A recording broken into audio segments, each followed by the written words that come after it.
Bwana Yesu asifiwe, Bwana Yesu asifiwe.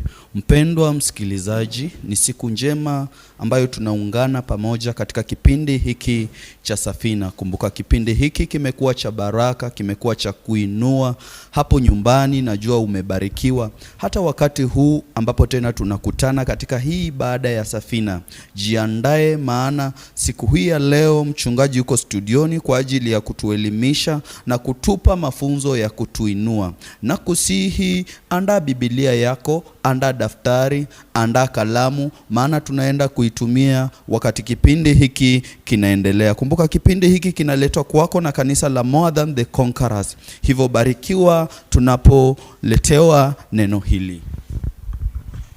Let's pray tonight before we begin our service. Wacha tuombe usiku wa leo kabla tuanze ibada yetu. And I believe that you are there ready for the word of God tonight. Na naamini uko pale tayari kwa neno la Mungu usiku wa leo. I'll be reading from the book of Mark chapter number 5. Nitakuwa nasoma katika Marko mtakatifu mlango wa 5. And I will begin from verse number 21. Na nitaanzia mstari wa 21. In what I've entitled, This is not my life. Ile ambacho nimekipa mada kwamba hii si maisha yangu. You can say it again, this is not my life. Unaweza sema tena, hii si maisha yangu. The same scripture in the book of Mark. Maandiko hayo katika kitabu cha Marko. That is chapter 5 and verse number 21. Ikiwa ni mlango wa 5 mstari wa 21. You can also find it in the book of Matthew chapter number 9. Pia utaipata katika Mathayo 9 and verse number 20 to 22. Na pia katika mstari wa 20 na 22. And you can still find the same in the book of Luke. Na bado unaweza pata hiyo kwa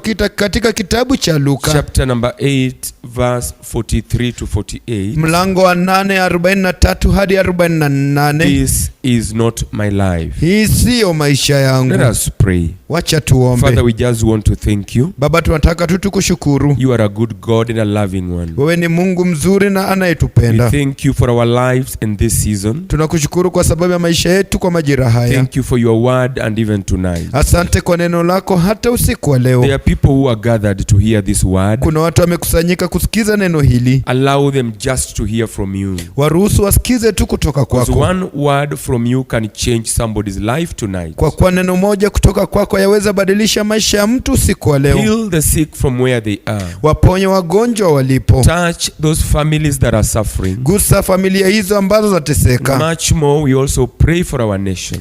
Zaidi pia tunaombea taifa letu. Lead us in this nation. Tuongoze katika taifa hili. That God, you may change their thought towards peace. Ya kwamba Bwana ubadilishe mawazo yao ikielekea katika amani. You are a loving God. Wewe ni Mungu mwenye kupenda. And you love our nation. Na unapenda taifa letu. In Jesus' name. Kwa jina la Yesu. Amen. Amina. And I pray you also said amen. Na naomba pia wewe ulisema amina. So from Mark chapter number 5. Katika kitabu cha Marko 5. If you are writing, this helps you any other time. Kama unaandika hii itakusaidia wakati huo mwingine. This is not my life. Hii si maisha yangu. This is a voice that God gave unto me. Hii ni sauti ambayo Mungu alinipa. For somebody who has lived a bad life. Kwa mtu ambaye ameishi maisha mabaya. And you don't love the kind of direction you have taken. Na upendi mwelekeo ambao umeuchukua. There is much destruction in your life than anything good. Kuna uangamizo mwingi maishani mwako kushinda chochote kizuri. And therefore, even as the service is going on, hata wakati ibada inaendelea, I just want you to keep on saying, this is not my life. Nataka uendelee kusema hii si maisha yangu. This is a message for somebody who is tired. Hii ni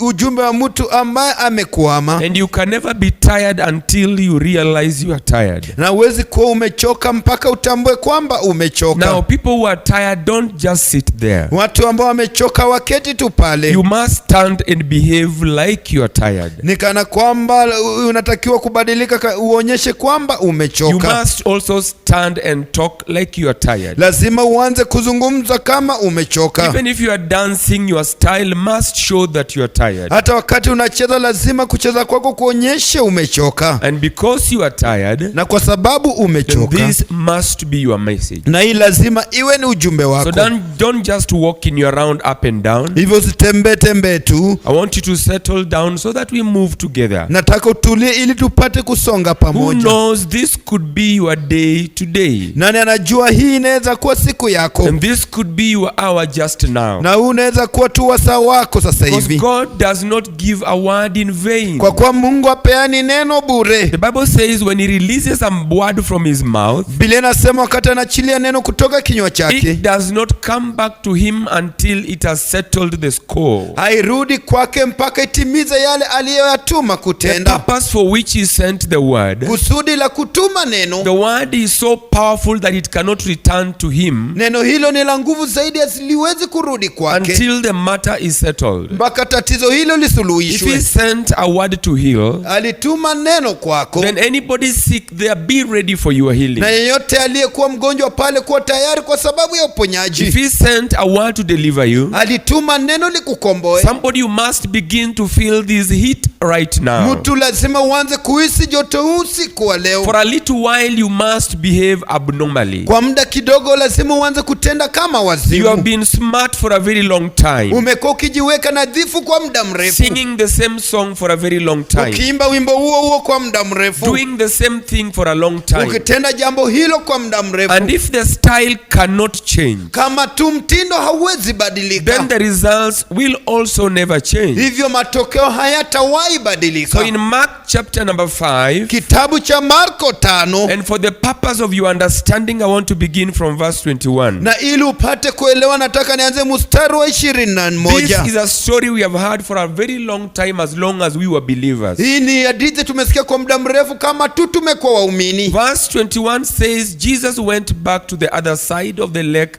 in the boat. 21 anasema hata Yesu alipokwisha kuvuka kurudi ng'ambo katika kile So he chombo, was using a boat to cross over to the other side. alitumia mashua kwenda upande huo mwingine. There a large crowd of people gathered around him on the shore. Wakakusanyikia makutano makuu. After he had just crossed to the other side, Baada tu ya kuvuka upande huo there was a very mwingine, big crowd. kukakuwa na kusanyiko kuu. People were gathered there around him. Watu wakakuwa pale wamekusanyika Let me wakimzingira. remind you, among the things that he was doing, Kakapata kati ya vitu ambavyo alikuwa anatenda, he was teaching about the kingdom of his father. alikuwa anafunza kuhusu ufalme wa baba He was yake. making people to understand why he came. Alikuwa anafanya watu waelewe kwa nini He alikuja. was removing people out of darkness, Alikuwa anaondoa watu gizani, and he was bringing light into their na lives. alikuwa analeta mwanga maishani mwao, And this brought up a crowd that was being attracted to him. na hii ikaleta umati ambao ulikuwa unavutiwa So kwake. sometimes even when he attempted to cross to the other side, Wakati mwingine alipojaribu kwenda upande wa pili, he had no peace because the crowd was still with him. hakuwa na amani kwa sababu umati ulikuwa And naye. suddenly they were still surrounding him. Mara wakawa The wamemzingira. things he was saying were things never heard before. Vitu ambavyo alikuwa anasema ni vitu havikuwahi sikika And the mwanzoni, miracles that followed the word were so powerful. na miujiza ilikuwa inafuata neno, ilikuwa ya nguvu And this zaidi, was bringing an uproar in their cities. na ilikuwa inaleta kuchechemka katika mji. Now when you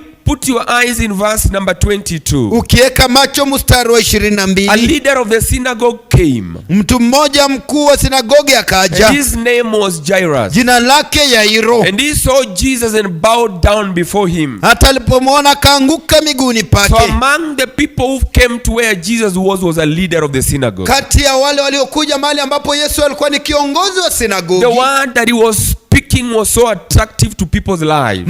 maneno ambayo alikuwa anazungumza ilikuwa inawavutia watu. I've said it was removing them from their dark point. Nasema ilikuwa inawatoa katika sehemu yao ya giza, It was bringing light into their lives. ilikuwa inaleta mwanga maishani And mwao. one thing I know about the relationship of darkness and light Kitu ambacho najua kuhusu mahusiano ya giza na is mwanga that when light comes, darkness will not ask for permission to leave. ni kwamba wakati mwanga unakuja, giza haiulizi nafasi ya Just kuondoka. put off the light in your house now. Zima tu sasa hivi mwanga nyumbani mwako, Suddenly darkness will come. giza itakuja mara So moja. darkness will only come when light has gone off. Giza kitakuja tu wakati mwanga So umezimwa. darkness is a thief that wants to steal your life. Giza ni mwizi ambao unataka kuiba maisha yako. Darkness are the sicknesses that are coming in your life. Giza ni magonjwa ambayo yanakuja maishani Just mwako. go ahead and put off that light in your house. Enda tu na uvuzime mwanga huo nyumbani nyumbani When kwako. you are in darkness, you cannot see where you are going. Wakati uko kwa giza huwezi ona unapoenda. When you are in darkness, you even don't know who to marry. Wakati uko gizani hujui nani wa kuoa. When you are in darkness, you don't know which direction to take. Wakati uko kwa giza hujui mwelekeo wa kuchukua. Because all around you is dark. Kwa kuwa yote kando yako ni giza. You keep on hitting your life every end and right. Unaendelea tu kugonga maisha yako kila kushoto kulia. That is why you don't agree with your neighbors. Ndio maana ukubaliani na majirani. That is why you don't see anything good around you. Kwa kuwa huoni chochote kizuri kando yako. Even you cannot realize the presence of God around you. Hata huwezi elewa uwepo wa Mungu kando yako. Because you are living in darkness. Kwa kuwa unaishi gizani. Because you are living without knowledge. Kwa kuwa unaishi bila ufahamu. So one thing Jesus was doing to the crowd, jambo moja ambacho Yesu alikuwa anatendea umati. he was giving them knowledge about the kingdom of his Father. Alikuwa anawapa ufahamu kuhusu ufalme wa baba He yake. came to tell them and show them what was right and wrong. Alikuja kuonyesha kile kilichokuwa kizuri na kibaya. He came to show them what was up and down. Alikuwa anaonyesha kile kilichokuwa juu na To chini. bring a difference between right and left. Kuleta utofauti kati ya kushoto na To kulia. show them who is tall and who is short.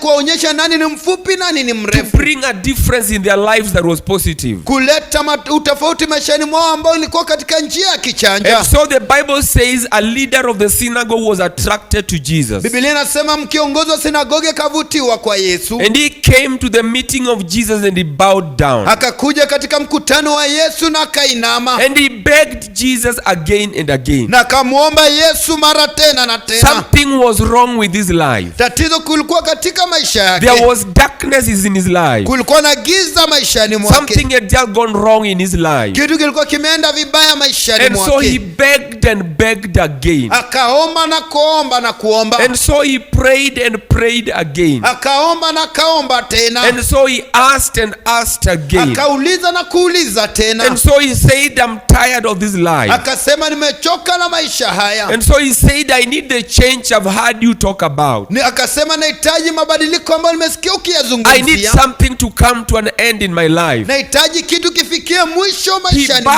mwangu. before him and begged him. Aliinama mbele zake na If kumsihi. you don't come into my life, I will die like this. Kama utakuja maishani mwangu nitakufa hivi. If you don't touch my life this moment, I will die in shame. Kama utaguza maisha yangu wakati huu nitakufa katika aibu. Master, something is wrong in my life. Mkuu, tatizo liko maishani mwangu. Jesus, please hear my voice tonight. Yesu, tafadhali sikiza sauti yangu siku ya leo. He begged him again and again. Akamsihi tena na tena. And he said this. Akasema My haya. little daughter is dying. Binti yangu mdogo yu katika kufa. The child I have in my house is dying. Mtoto niliye naye nyumbani kwangu anakufa. I left her dying in the house. Nilimwacha akifa nyumbani. Please, this will bring shame in my life. Tafadhali italeta aibu maishani mwangu. This cannot be my life. Hii haiwezi kuwa maisha yangu. I've invested so much in my daughter. Nimewekeza zaidi katika binti yangu. There is so much darkness in my life. Kuna giza kikuu maishani I mwangu. need the light you are talking about. Nahitaji mwanga unayoyazungumzia. I need something strange to happen to my life. Nahitaji kitu cha kigeni kutendeka maishani mwangu. Shame is crawling into my family. Aibu inaingia katika jamii yangu. My neighbors are ready to laugh at me. Majirani wangu wako tayari kunicheka. My friends have seen my daughter go dying that way. Marafiki zangu wameona binti yangu akienda kufa hivyo. Even those who say they love me, they will support me, they are now running away. Hata wale waliosema wananipenda watasimama nami sasa hivi wanamnikimbia. The doctors who are attending to my child have now given up. Madaktari ambao wamekuwa wakishughulikia binti yangu sasa hivi wanakata They tamaa. have given a lot of injections to my daughter. Wamemdunga sindano binti yangu. Maybe I'm talking tonight and the one that is sick is just your wife. Na anazungumza pengine usiku wa leo na yule ambaye ni mgonjwa pengine ni mke wako. And you are saying the doctors have just done enough. Na unasema kwamba daktari wametenda ya But kutosha. enough that men can do will never give you a solution. Lakini kile ambacho wanadamu wanaweza tenda kiwezi kupa suluhisho. Men can do enough for you. Watu wanaweza tenda ya kutosha kwako. But enough will not bring you to the level God can do it for you. Lakini ya kutosha iwezi kuleta kwa kiwango ambacho Mungu aweza It kukutendea. is good to go to the doctor. Ni vizuri kuenda kwa If daktari. you call me and you tell me you are sick, I pray for you. Wakati unanipigia simu unaniambia ni mgonjwa na I will kuombea. also ask ask you if you have gone to the doctors and what have they said. Nitakuuliza pia umeenda kwa daktari na wamesema nini? Because we believe in the ministry of doctors. Kwa kuwa tunaaminia pia huduma ya We madaktari. believe in the services of doctors. Pia tunaaminia huduma ya madaktari. Sometimes when I feel I'm sick and I have headache, Wakati mwingine nikihisi kwamba mimi ni mgonjwa na kichwa I kinauma, don't even pray for my head. hata siombei kichwa changu. I simply take a painkiller and swallow it. Nachukua tu dawa ya kupoza uchungu na nameza. Because those are the professions that God has given unto us. Kwa kuwa hiyo ni ujuzi ambao Mungu ametupa. So we believe in the services they offer. Hivyo tunaaminia pia matendo ambayo And it is wanatupa. good to go there for that you may receive their services. Na ni vizuri kwenda pale ili upate huduma wao. And this woman had just been there. Na mwanamke huyo alikuwa amekuwa I mean, pale. this man had just been there. Huyu mwanaume alikuwa pale. And he had seen the doctors do so much. Na alikuwa ameona madaktari wakitenda ya They kutosha. had done so many tests.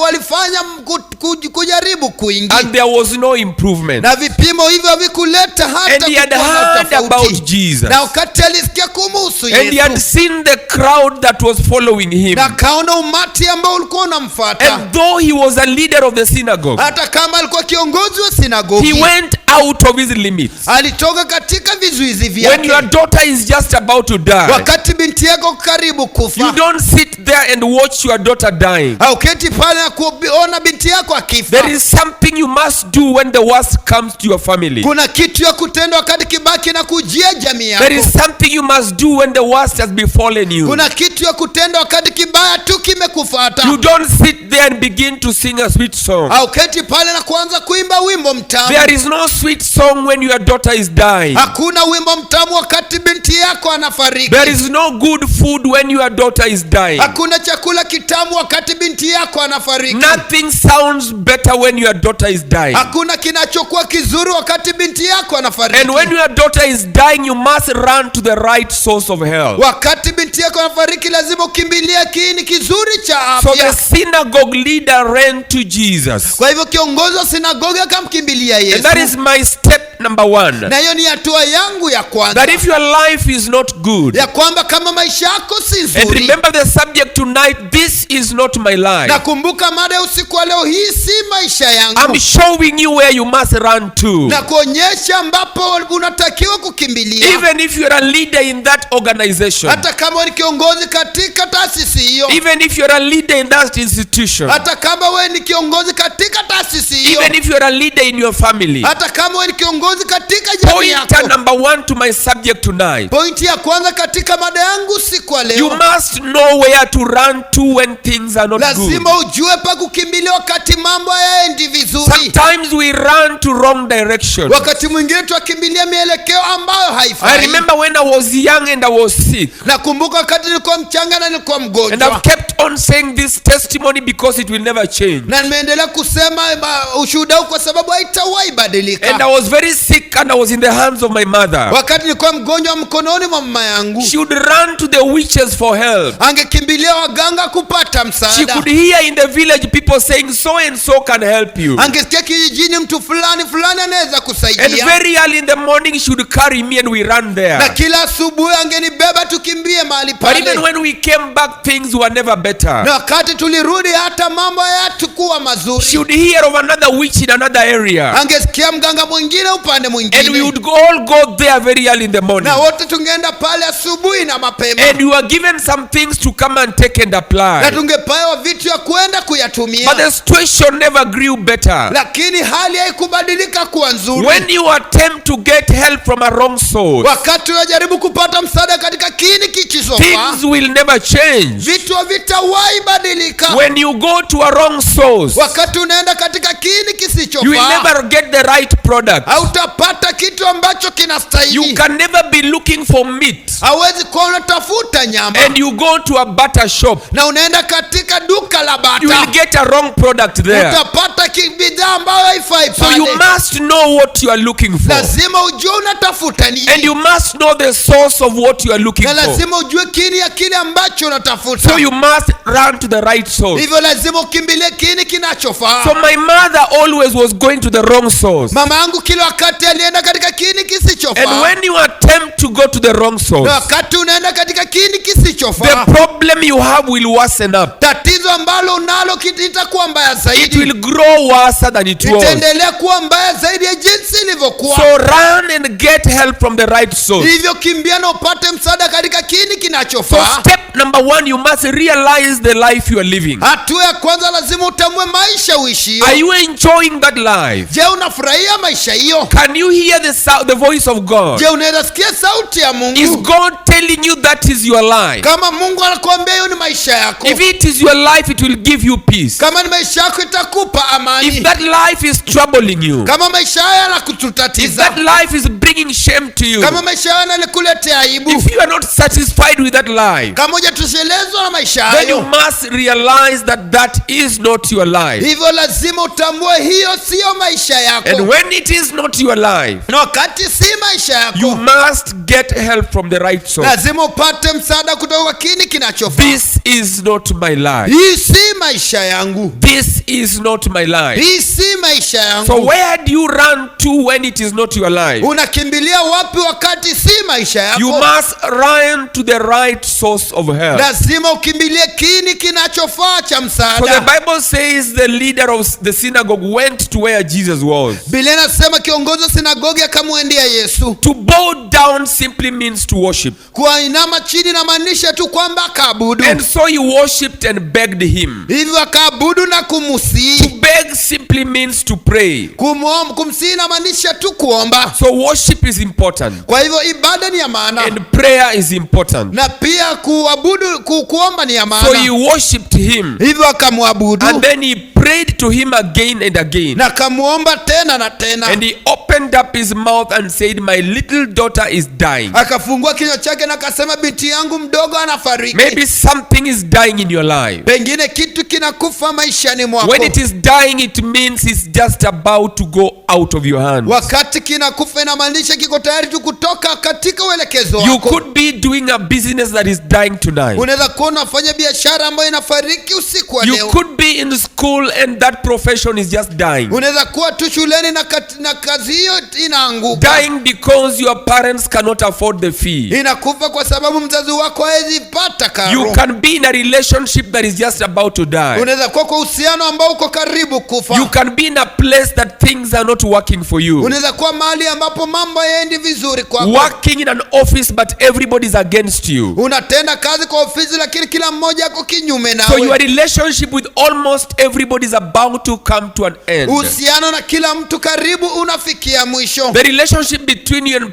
your parents are just about to come to an end. Uhusiano wako na wazazi wako karibu unafika And mwisho. something is just about to die. Na kitu kiko tu karibu kufa. And something is not working to your benefit. Na kitu akiendi kwa kuletea And the faida. ministry you are in is not working to your benefit. Na huduma ambao uko ndani yake haiendi katika njia ya And kukufaidi. tonight I'm calling all of us to run to the right source. Na usiku wa leo nawaita wote tukimbilie kini kinachofaa. And the great source that I'm pointing to is Jesus Christ. Na kini kikuu ambacho nakielekeza ni Yesu Kristo. So when you realize it is not your life, Wakati unatambua si maisha yako, we all must run to him. wote lazima tumkimbilie. Like I ran to him and he changed my life, Kama jinsi nilivyomkimbilia akabadilisha he maisha can also yangu. change your life tonight. Pia anaweza badilisha maisha yako usiku wa leo. This is not my life. Hii si maisha yangu. Remember, these are series that are coming on. Kumbuka hii ni msururu ambao unakuja. This is the first part of This Is Not My Life. Hii ni sehemu ya kwanza ya hii si maisha yangu. Remember, I'm reading from the book of Mark chapter number 5. Kumbuka nasoma katika Marko 5 And we started from verse number 21 na tulianzia in the 21 topic, This Is Not My Life. katika mada hii si maisha I yangu. also pray that you be a blessing to this ministry Pia naomba upate kuwa baraka katika huduma huu by giving us every support that you can. kwa kutupa sapoti yoyote ambao Don't unaweza.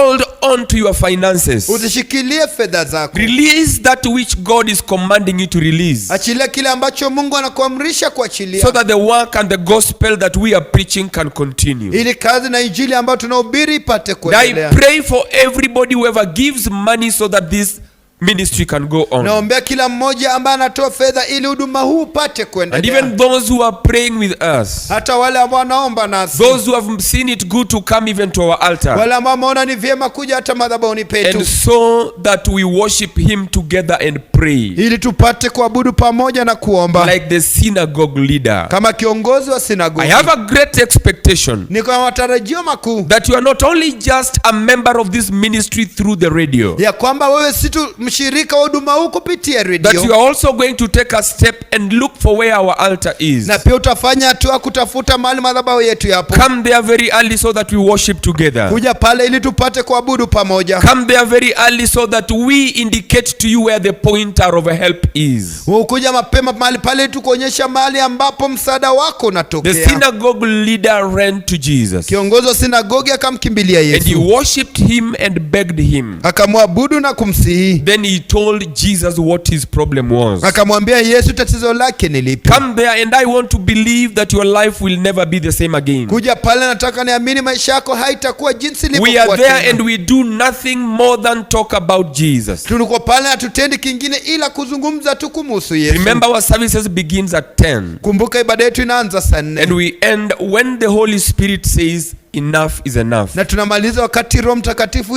anasema kwamba So imetosha. find it a blessing to be there, Ukipata kuwa ya baraka kwa pale, and God will bless you. Mungu atakubariki. God bless you. Mungu awabariki. Let's meet next week. Hoja tukutane juma ijayo. Amen. Amina. Hakika haya siyo maisha yetu. Wakati mwingi unapata ya kwamba tunaishi maisha ya kuhangaika, maisha ya kuteseka, lakini tunaamini ya kwamba kupitia hili neno, wakati tunaliamini ya kwamba haya si maisha yetu. Waweza rudia mara 3 pamoja na sisi. Haya siyo maisha yetu. Haya Si maisha yetu.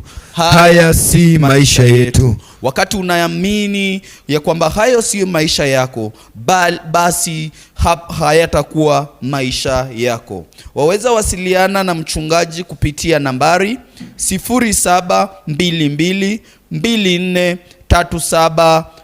0722243702. Nitarejelea 0722243702. Nambari nyingine ni 0721990930. Nitarudia tena